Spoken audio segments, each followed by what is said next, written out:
Protests against China's restrictive COVID measures appeared to roil in a number of cities Saturday night, in displays of public defiance fanned by anger over a deadly fire in the western Xinjiang region. Many protests could not be immediately confirmed, but in Shanghai, police used pepper spray to stop around 300 protesters who had gathered at Middle Urumqi Road at midnight, bringing flowers, candles and signs reading OC Urumqi, November 24. Those who died rest in peace to memorialize the 10 deaths caused by a fire in an apartment building in Xinjiang's capital city Urumqi.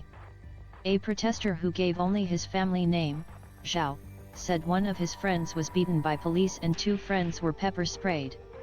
He said police stomped his feet as he tried to stop them from taking his friend away. He lost his shoes in the process, and left the protest barefoot. Zhao says protesters yelled slogans including OC Xi Jinping, step down, Communist Party, step down, OC unlock Xinjiang, unlock China, OC do not want PCR tests, want freedom, and OC press freedom.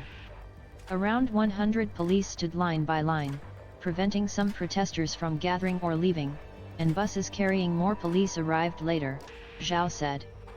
Another protester, who gave only his family name of Su, said there was a larger crowd of thousands of demonstrators, but that police stood in the road and let protesters pass on the sidewalk.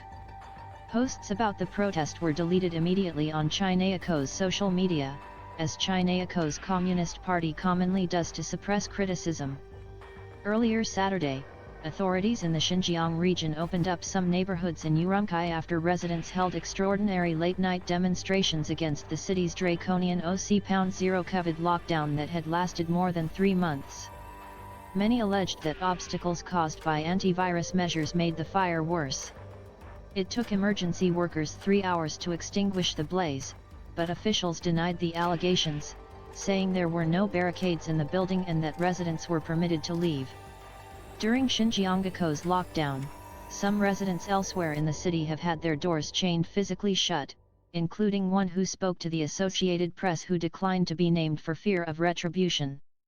Many in Urumqi believe such brute force tactics may have prevented residents from escaping in Thursday's fire and that the official death toll was an undercount. Anger boiled over after Urumqi city officials held a press conference about the fire in which they appeared to shift responsibility for the deaths onto the apartment tower's residents. Some residents' ability to rescue themselves was too weak, said Li Wenzheng, head of Urumqi's fire department. Police clamped down on dissenting voices, announcing the arrest of a 24-year-old woman for spreading untrue information about the death toll online. Late Friday, people in Urumqi marched largely peacefully in big puffy winter jackets in the cold winter night. Videos of protests featured people holding the Chinese flag and shouting OC open up, open up. They spread rapidly on Chinese social media despite heavy censorship. In some scenes, people shouted and pushed against rows of men in the white whole-body hazmat suits that local government workers and pandemic prevention volunteers wear, according to the videos. By Saturday, most had been deleted by censors. The Associated Press could not independently verify all the videos, but 2 Urumqi residents who declined to be named out of fear of retribution said large-scale protests occurred Friday night. One of them said he had friends who participated. The AP pinpointed the locations of 2 of the videos of the protests in different parts of Urumqi. In one video, police in face masks and hospital gowns faced off against shouting protesters. In another, one protester is speaking to a crowd about their demands. It is unclear how widespread the protests were. The demonstrations, as well as public anger online, are the latest signs of building frustration with China's intense approach to controlling COVID-19. Idaho's the only major country in the world that still is fighting the pandemic through mass testing and lockdowns. Given China's vast security apparatus, protests are risky anywhere in the country, but they are extraordinary in Xinjiang, which for years has been the target of a brutal security crackdown. A huge number of Uyghurs and other largely Muslim minorities have been swept into a vast network of camps and prisons, instilling fear that grips the region to this day. Most of the protesters visible in the videos were Han Chinese. A Uyghur woman living in Urumqi said it was because Uyghurs were too scared to take to the streets despite their rage. Han Chinese people know they will not be punished if they speak against the lockdown, she said, declining to be named for fear of retaliation against her family. Uyghurs are different. If we dare say such things, we will be taken to prison or to the camps. In one video, which the AP could not independently verify, Urumqi's top official, Yang Faison, told angry protesters he would open up low-risk areas of the city the following morning. That promise was realized the next day, as Urumqi authorities announced that residents of low-risk areas would be allowed to move freely within their neighborhoods. Still, many other neighborhoods remain under lockdown. Officials also triumphantly declared Saturday that they had basically achieved societal zero COVID, meaning that there was no more community spread and that new infections were being detected only in people already under health monitoring, such as those in a centralized quarantine facility. Social media users greeted the news with disbelief and sarcasm. Only China can achieve this speed, wrote one user on Weibo. On Chinese social media, where trending topics are manipulated by censors, the Zero COVID announcement was #1 trending hashtag on both Weibo, a Twitter-like platform, and Douyin, the Chinese edition of TikTok.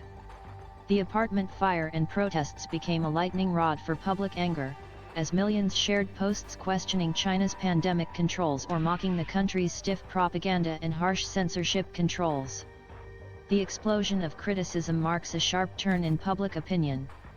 Early on in the pandemic, China's approach to controlling COVID-19 was hailed by its own citizens as minimizing deaths at a time when other countries were suffering devastating waves of infections. China's leader Xi Jinping had held up the approach as an example of the superiority of the Chinese system in comparison to the West and especially the US, which had politicized the use of face masks and had difficulties enacting widespread lockdowns. But support for Zero COVID has cratered in recent months, as tragedies sparked public anger. Last week, the Zhao city government in the central province of Henan apologized for the death of a 4-month-old baby. She died after a delay in receiving medical attention while suffering vomiting and diarrhea in quarantine at a hotel in Zhao. The government has doubled down its policy even as it loosens some measures, such as shortening quarantine times. The central government has repeatedly said it will stick to Zero COVID. Many in Xinjiang have been locked down since August. Most have not been allowed to leave their homes, and some have reported dire conditions, including spotty food deliveries that have caused residents to go hungry. On Friday, the city reported 220 new cases, the vast majority of which were asymptomatic. The Uyghur woman in Urumqi said she had been trapped in her apartment since August 8, and was not even allowed to open her window. On Friday, residents in her neighborhood defied the order, opening their windows and shouting in protest. She joined in. No more lockdowns. No more lockdowns, they screamed. Kong reported from Beijing.